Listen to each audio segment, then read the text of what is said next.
Chapter 22. Final Thoughts. I asked Mike if there was anything he'd like to say, thoughts he'd like to share with those of you who have chosen to accompany us on this journey. This is what he wrote. I wanted to say a few things to all of you who have stood with Autumn through all of this. I want you to know that I appreciate all the kind words and support you've given her. She's been through hell and back trying to put this book together, and as she found out I can be hard to deal with and that I stand strong in my convictions, the safety of my friend comes first.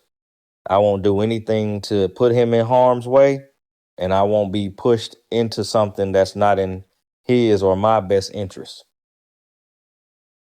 I wouldn't have let Autumn put herself in the line of fire unless I could back up my claims with hard proof.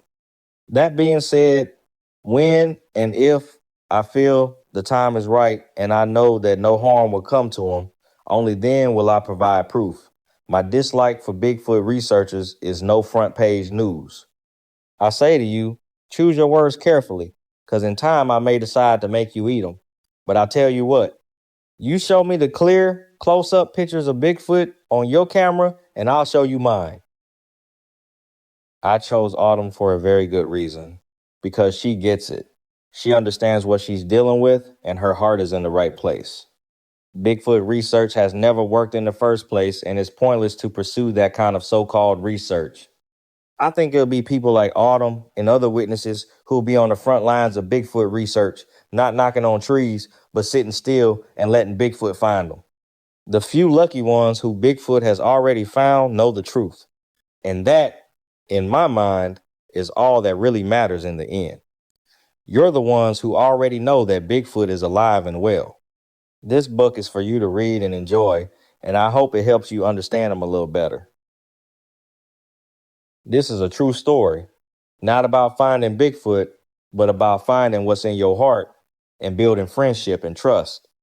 It'll have tested what you think you know and believe about the big guys and yourself. I didn't want to share any proof with the book. I want you to believe, to understand. Not to look at a picture of my friend and know what he looks like, but to open your heart and mind, to take that leap toward understanding them as they are. Here's a Bigfoot fact for you. A body on a slab or a photo won't tell you who they are. It'll only tell you what we've become. That's not where the answers are. The answers lie in getting to know them and interacting with them. To do this, you must stop chasing them and give them a reason to trust you. That's the key. Researchers don't understand this and never will. That's why they fail over and over again. They think they're smarter than what they chase. They underestimate the big guys and are easily fooled. For me, it took learning to look through the eyes of my friend and opening my mind to understand what he is and who I am. I looked deep inside myself and didn't like what I saw. But with his friendship and trust, I was able to come back from the brink. I wanted to give you a small look through the window to their world, a small glimpse into their lives and the way they live, and that you can see the world through their eyes. The meaning of the book and its message will be lost on those who refuse to open their minds and their hearts and aren't willing to make the leap it takes to understand.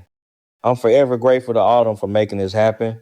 The big guys, me, and you, the witness, could not have a better friend than her. Smell you later. Mike. Having never written a book before, it's difficult to know when it's finished, especially when the story, both Mike's and Enoch's, and Mike's and mine, is ongoing. I have shared what I can of this profound and personal journey. There are many things Mike has asked me not to include.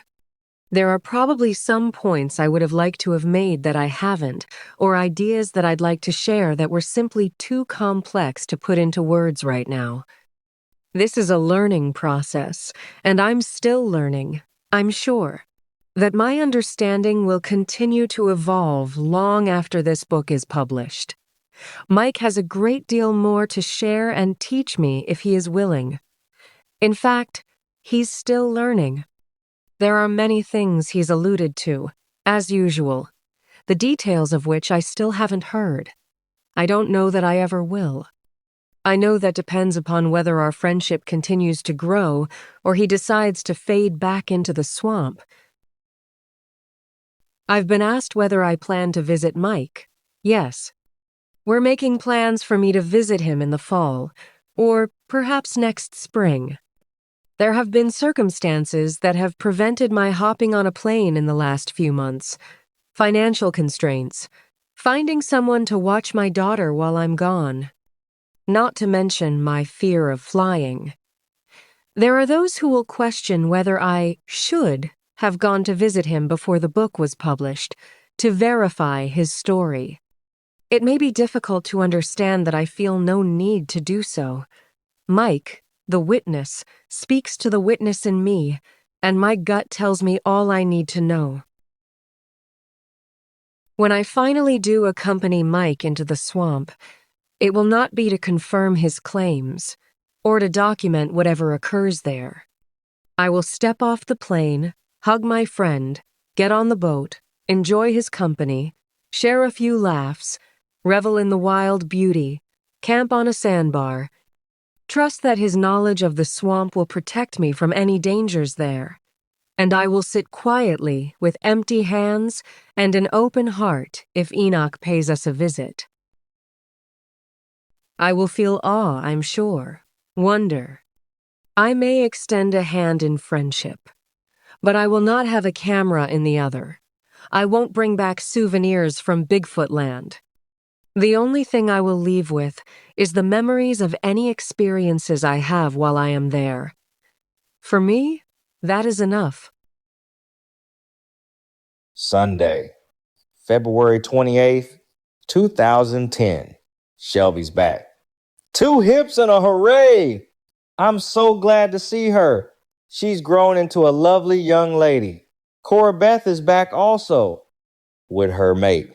Now I have to find out where Enoch fits in with all this.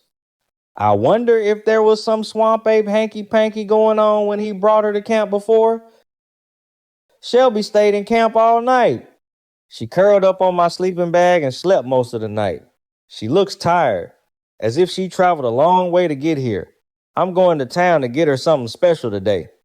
Also, I'm running out of food. Damn, they eat a lot. They $300 in 2 days. Last night was better than ever. I went to their camp and it was full of big guys and gals. I counted 12 adults and 6 little ones, not including Shelby. She is in a class by herself. It was a big weight lifted off my shoulders to see her and to know that she is all right. It was funny. I was walking through the woods on my way to their camp when someone ran up behind me and took my hat and ran off with it.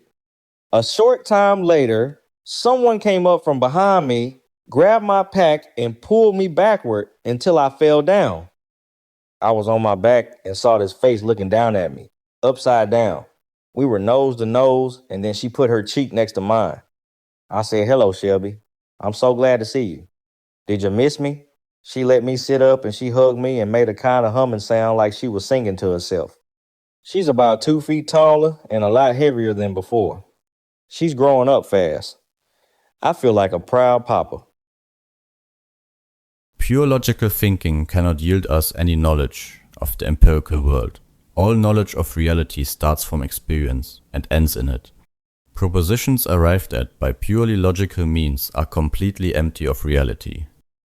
Albert Einstein.